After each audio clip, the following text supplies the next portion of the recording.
नमस्कार सांगमाने से दिन सकाळु सकाळु होटेल चेकआउट करी आमे बाहरी महाबलीपुरम रे थिबा प्रसिद्ध स्थान मानकर अभिमुखे प्रथमे आमे पंच महारथ स्थान को जाइथिलु जहा पंचु पांडव एवं द्रौपदी नाम नामित जेउठिकी सभी स्वतंत्र रथ हेले नकुल और सहदेवंकर गोटे रथ बोली विश्वास करा जाए।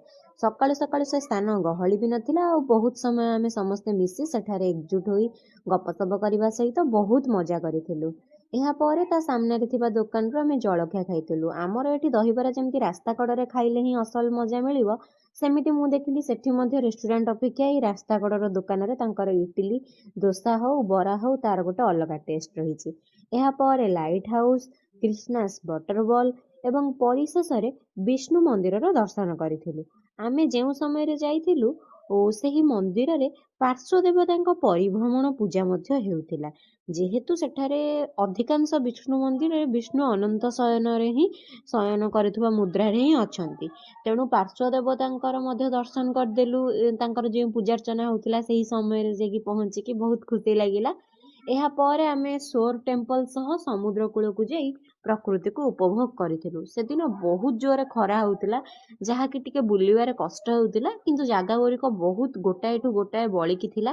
ଇତିହାସ ବିଷୟରେ ଏକ ଐତିହାସିକ ସ୍ଥଳୀ ଭାବରେ ସେ ଜାଗାର ମହତ୍ତ୍ୱ ବହୁତ କିଛି, ଇତିହାସ ବିଷୟରେ ବହୁତ କିଛି ଜାଣି ହବ ସେଇ କୀର୍ତ୍ତିରାଜିରୁ।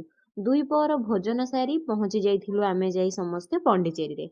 ଗଣେଶ ମନ୍ଦିର ଦର୍ଶନ କରିଥିଲୁ। ଯେହେତୁ ଭିତରେ ଆଲାଉ ନଥିଲା ମୋବାଇଲ, ମୁଁ ଗଣେଶ ମନ୍ଦିରର ଭିତର ମଧ୍ୟ କିଛି ଭିଡ଼ିଓ ଆଣିପାରିନି। ଏହାପରେ ଆମେ ଯାଇ ପହଞ୍ଚିଥିଲୁ ଅରବିନ୍ଦଙ୍କର ଆଶ୍ରମରେ। ନର୍ସରୀ କେଜି 2 ବର୍ଷ ଯେତେବେଳେ ଅରବିନ୍ଦ ଇଣ୍ଟାଗ୍ରାଲ ସ୍କୁଲରେ ପଢୁଥିଲି, ଏହି ଆଶ୍ରମ ବିଷୟରେ ବହୁତ କିଛି ଶୁଣିଥିଲି।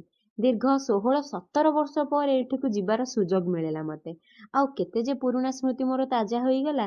ଡିସିପ୍ଲିନ ତ ସେଠି ପ୍ରଥମ କାମ। ମୋବାଇଲ ଆଲାଉ ଥିଲା but in switch off mode. ତ ଭିତରେ କିଛି ଭିଡ଼ିଓ ଆଣିପାରିନି। ଲାଇବ୍ରେରୀରୁ 2ଟି ବହି ଆଣିଥିଲି, ଯେହେତୁ ସେଠି ସବୁ ଭାଷାରେ ବହି ଉପଲବ୍ଧ ଥିଲା। ଏହାପରେ ଆମେ ସମସ୍ତେ ରାସ୍ତା ଗୁଡ଼ାର କେତେ ସୁନ୍ଦର ଯେ ତାକୁ ଉପଭୋଗ କରି କରି ସମୁଦ୍ର କୂଳରେ କିଛି ସମୟ କାଟିଥିଲୁ ସମସ୍ତେ ଯାଇ। ଅପରାହ୍ନ ସମୟଟି ସମୁଦ୍ର କୂଳରେ କଟିଗଲା। ଏହାପରେ ସମସ୍ତେ ସୁଇଟକର୍ନ ଖାଇଥିଲୁ ଏବଂ ଆଜିର ଦିନ ଆଜିର ବୁଲାବୁଲି ଏଇଠି ହିଁ ସରୁଥିଲା।